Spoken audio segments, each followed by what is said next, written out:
Welcome to the MamasteFit podcast. In this episode, we have Haley Kava here, who is our in-house PT, talking all about whether or not you should do perineal massage during your pregnancy to help ideally prevent tearing or decrease the risk of tearing, because that's something that a lot of us are a little bit nervous about, especially if you're wanting to have an unmedicated birth.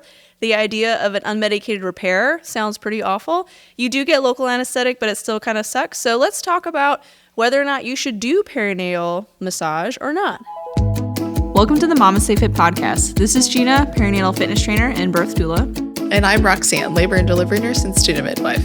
And this is the MamasteFit podcast, where we empower you on your prenatal fitness, birth, and postpartum return to fitness journey. Our podcast shares how to move throughout your pregnancy to stay strong and comfortable, because pain is not a requirement of pregnancy.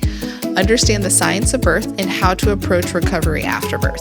We share our personal experience as mothers navigating this stage in our lives, plus our professional expertise as birth workers and fitness professionals. Our goal is to help you feel confident as you navigate the perinatal timeframe for an empowering pregnancy, positive birth, and postpartum journey. We're glad to have you with us on this journey and that you have chosen us to support you.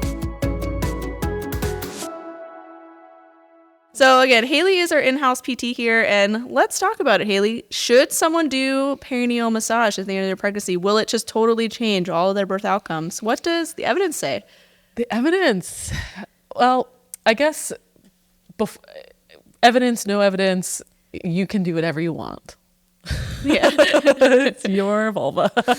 So evidence that we have, right, albeit maybe imperfect, tells us that the most benefit that we see with perineal massage is for first-time pregnant people. So if it's your first pregnancy, your first attempt at a vaginal birth, that's where it's going to be the most effective at reducing our relative risk of a high degree tear. So like a 3 and a 4, meaning those tears extend through the perineum and into or through the anal sphincter. So we want to avoid those, right? Yeah. Those types of tears are pretty rare anyways. But if some perineal stretching helps reduce that risk in first-time moms, and it helps you feel more comfortable and helps you feel more confident avoiding something like that, then by all means, go ahead. I've had lots of clients who just feel really uncomfortable with it. It doesn't feel natural to them to do. It doesn't feel like it's something that they're interested in doing, to which I say also totally fine. Because I don't feel strongly that the evidence that we have is so strong that it is going to be make or break for your labor, for your ability to go unmedicated, for your ability to push out your baby. Yeah. I'm a big fan of if doing this thing helps you feel better, like it reduces anxiety for you, it gives you something that helps you feel like you're in control, go for it. I'm all for it. If it's something that it's just adding an additional thing to your plate and making you feel more anxious and more nervous, or like, oh my God, I forgot to do my perineal massage today, am I even doing this right? Then I would say like it's not necessary. And again, the risk of third and fourth degree tears is very low. It's, I think, and like if this is your first time giving birth vaginally, I think it's like as low as like 4 or 5%, maybe even lower than that.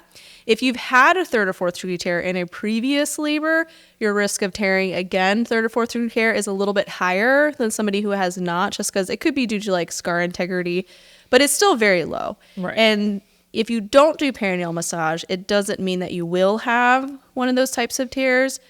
But again, I think evidence is pretty mixed on how beneficial perineal massage is. Why do you think that it may help somebody? Yeah, I would say like my personal opinion is that the reason perineal massage, perineal stretching can help us is because of the mentality, the brain training that offers us. Most of us have never experienced the pain or the sensation of crowning before. We've never experienced the sensation of even contractions before, or back labor, or whatever this like uncomfortable sensation is. And so what I talk about with my clients is that we can use perineal stretching, whether it be direct or indirect. So we can do things externally without having to actually like go to the perineum, to help us practice this ability to identify discomfort in our body, right? So if we say we're doing it perineal stretching, we are applying a little bit of stretch and we hit this point of discomfort. I don't love the way that that feels, right? You could do it, honestly, you can experiment with that like in your own like thumb crease or your mouth, Kind of like fish hooking your hip. Like the muscle of our, like the superficial muscles of our vaginal opening, our ischiocavernosus, our bulbocavernosus, is similar to our orbicularis oris around our mouth. It's like a loopy muscle. And so when you pull on it, you hit this like, like iffy, yucky kind of feeling, or this tensiony kind of feeling. And there's two options you have when you feel that. You can fight back against it, or you can yield to it. And I think a whole lot of labor is figuring out how to yield, right? Just like give in to what's happening. And so then we hit that point, we just practice some of that like yielding, that letting go, that softening, that breath work. And then, oh my gosh, I haven't changed the pressure that I've applied, but now it doesn't feel so bad. Okay, well, let me add a little bit more pressure. Okay, I feel that discomfort creep up again. Can I just give in to that pressure or into that tension? Because I think a really difficult part of your first unmedicated birth, or your first birth period is being able to recognize that I have to go through, right? Yeah. And I have to hit this point of like discomfort of like I'm unsure, but I know that I can anticipate that this isn't going to feel great. And when we tense up against that, that's actually going to make it harder, right? And so again, not intuitive, but if we've practiced that through pregnancy, it's a little easier to be able to access that in the moment of giving birth. Let's take a break from this week's episode to hear about our podcast sponsor, Needed. Needed is a nutrition company that specializes in optimizing nourishment for the perinatal timeframe that I have personally utilized throughout my pregnancies and now into the postpartum. And if you're interested in Needed, you can use our code MamastePod to get 20% off your first order. Needed's collagen is one of my favorite products that I utilize during my pregnancies and now into the postpartum, because our protein needs during pregnancy and even into the postpartum are much higher than normal. And so being able to get collagen supplement is a great way to meet your protein needs. Needed's collagen is third-party tested, so you can trust that it has all the stuff in it that they claim it does, and that it's a quality product that is well sourced as well. You can check them out at thisisneeded.com and use our code MamastePod to get 20% off your first order. And again, Roxanne and I only recommend brands that we personally use and love, and Needed is one of them that we trust fully. Yeah, no, I think perineal massage is not so much about making the tissue looser or more easy to stretch, but rather giving you kind of like the mindset of what that stretching sensation may in theory feel like, so that you can recognize it. Hey, this is what crowning is. I need to try to release into this and like soften as much as I can. I think that there's a lot of other factors that are more influential on whether or not someone is going to tear, whether or not they do perineal massage. Correct. The first one is going to be their provider. Does their provider believe that everyone tears no matter what they do? Or does their provider believe that there are steps that they can take to decrease that risk of tearing? Mm-hmm. And a really helpful question to ask if you are like, well, I don't know which one my provider is to just ask them, hey, I feel really anxious about tearing. What do you do to try to minimize that during my labor? How do you manage crowning to decrease my risk of tearing? If they say something along the lines of, well, everyone tears, or, you just push your baby out, that they're probably someone that believes that everyone tears no matter what they do. It's just a natural part of something that happens. I'll just fix it. Like, it's not a big deal. That would be the provider, I would say, probably is not going to do a whole ton to decrease your risk of tearing.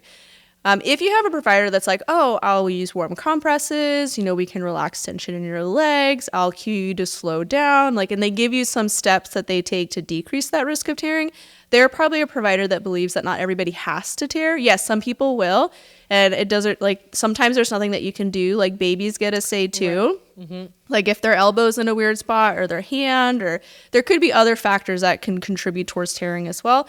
But if they believe that you don't have to, they're going to take steps to try to minimize that.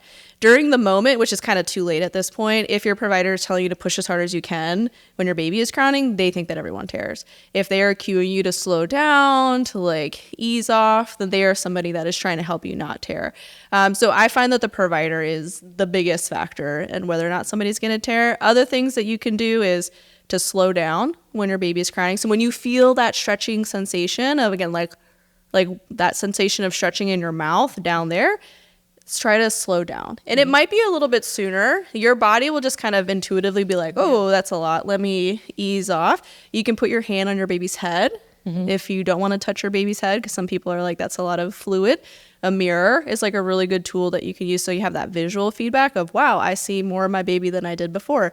Let me ease off, to try to slow down crowning. And then I also find relaxing the legs. So not spreading them super wide, not trying to find as much knees in, ankles out position. It's just release. So because when tissues are relaxed, they are more easy to stretch as well. Yeah, I think your legs don't need to be way apart for a baby to come out, right? No. Like you can be, and they don't also need to be totally kneed in and ankled out. We can be somewhere in that happy medium. I'm going to spit all over your mic. One thing that I found really helpful with my last labor was, Oh yeah. so horse's breath or raspberry blowing is like, again, if this muscle is like our superficial pelvic floor muscles, vibrating there can also kind of help with some of that slowing down and not. I have a really hard time doing that, so I was just like, ooh, low tones, like using those I have tried noises. to practice that so hard. So if you cannot do horse lips, it's okay. Just choose a different low noise. Right, low sounds like the humming, all of those things are going to help. I also find that's helpful. Yeah. So is there any risk to perineal massage? Because normally I'll hear, oh, it doesn't do anything for you, don't bother. But if you want to, there's no harm. Is there risk involved with doing perineal massage or doing things to try to stretch that perineal tissue? If you're on pelvic rest, yeah, don't do it. If you are dealing with in pregnancy, our vulvar microbiome is a little more sensitive. And so if you've been dealing with maybe some like recurrent yeast infections or recurrent BV or UTIs, maybe we don't want to be introducing, things we get, taking different precautions into mind can be helpful, but maybe we don't want to be disrupting our biome. So if that's a potential like risk, there is a device that is no longer allowed on the US market, but is popular other places in the world called the Epino device. And it was actually removed from the American market because that it was causing injuries. But it is a balloon that gets inserted into your vagina, and you pump it up to get till you feel that sensation of stretch, and then you just rest and get used to that sensation of stretching. And again, so there's these types of like aggressive stretching activities aren't zero risk. I would say the risk is pretty low. You're never going to be able to, it's unlikely that you would be able to stretch that as much as you would with your babies. Yeah, it's a little hard to. You're never going to take it that far.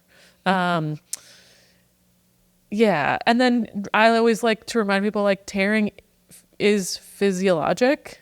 Again, our perineal tissues are so highly vascularized. They're designed to heal, and they're designed to stretch. So I think sometimes even that mindset is helpful of like, it's not the end of the world if I have a small tear. Yes. Do we want to avoid these higher grade tears, which are not physiologic? These are then like move into that pathologic category.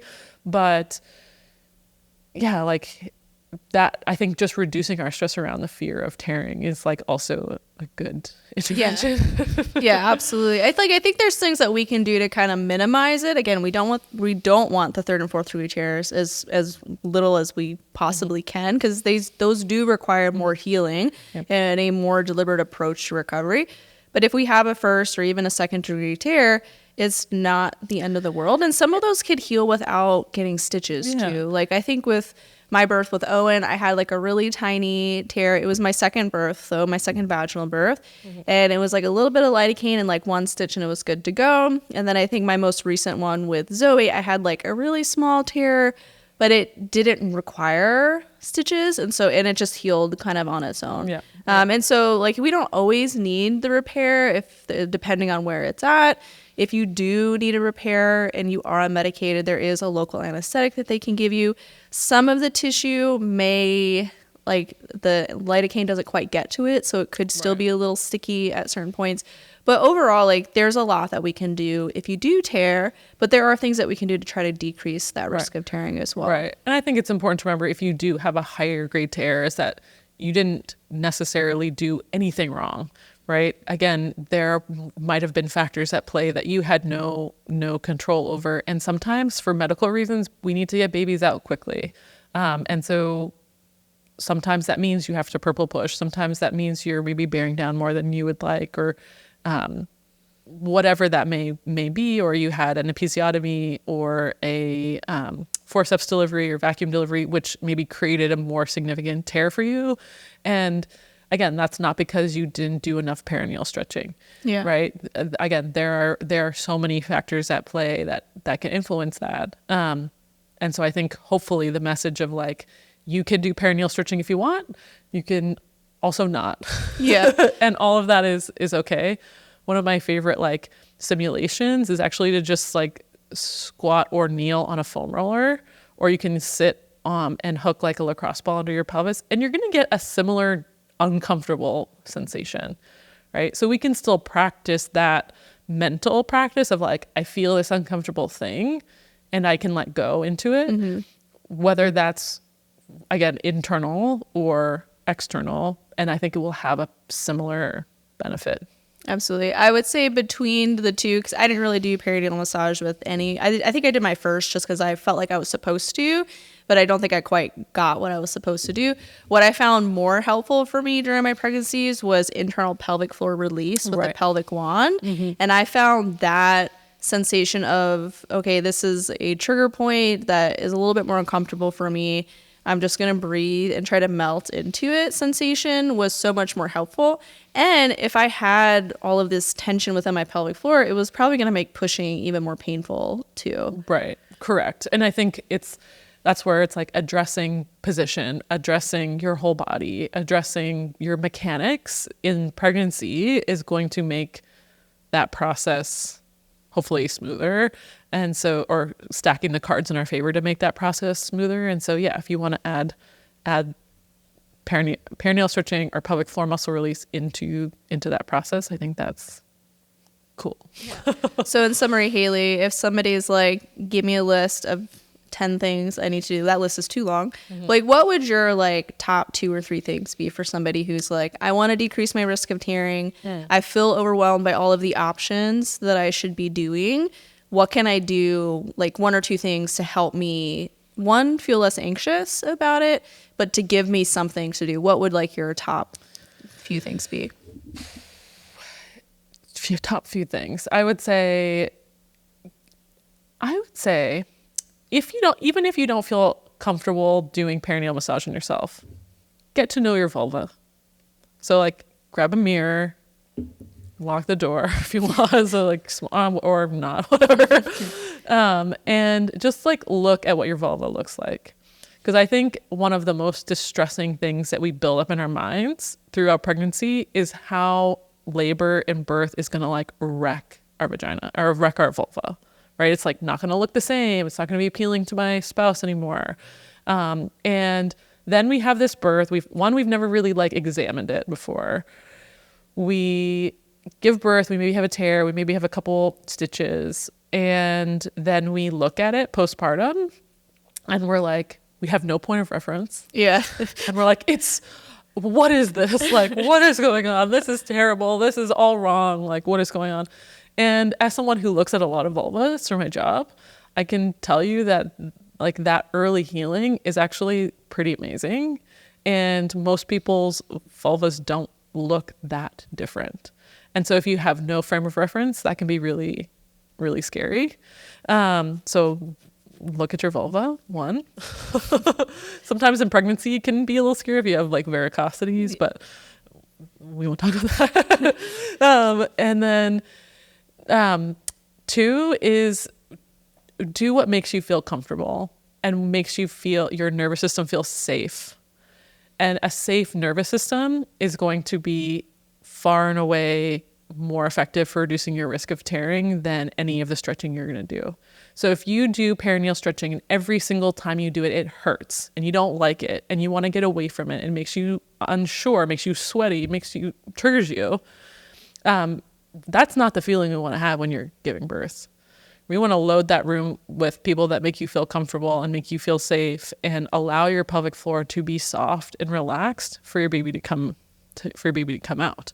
And so we can create that environment without doing a single perineal stretch.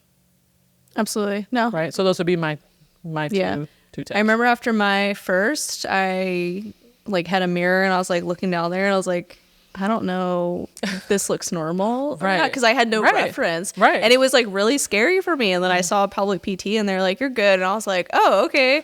But I had like no frame of reference. So I really wish that I went back to Gina in like 2017 before my baby was born, or even like pre-pregnancy, and just took a look down there to be like, this is what normal looks like. Because it would have been I would have been so much less anxious after the fact when I'm over here Googling pictures of like vulva, like, is this supposed to be here? Right. Yes, 100%. And I think that is huge. And I think if we think about what we need, again, in order to get a baby out of our body, we need to feel comfortable and safe. Absolutely. Number one, right? If we don't have that, then, what are we doing? And so if we've practiced, again, being able to downregulate in the face of some adversity, in the face of some discomfort, we're going to do great. Absolutely. Yeah. So in summary, if you want to do perineal massage, go for it. If you don't want to, it's probably not going to hurt you in really any way. But if it helps you feel more confident approaching your birth, it's totally fine to integrate into your prenatal routine. But there's tons of other things that you could do if those options feel better for you.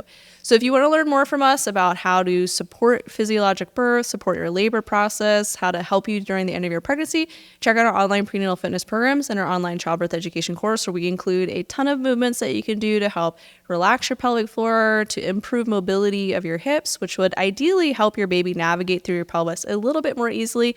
And then our childbirth education course is filled with tons of laboring positions, and there's a whole section just on pushing as well. So if that portion of labor is producing a lot of anxiety from you, a really helpful way to feel more confident approaching this really new and unknown experience is to educate yourself on kind of what to expect. So if you want to check out our prenatal fitness program, you can check them out at MamasteFit.com and use code STORY10 to get 10% off any of our fitness programs, including our childbirth education, which you can bundle with prenatal fitness and save an additional 15% off. And this podcast is sponsored by Needed. Needed is a perinatal nutrition company that specializes in optimizing nourishment for the perinatal timeframe. And you can use our code MamastePod to get 20% off your order at thisisneeded.com.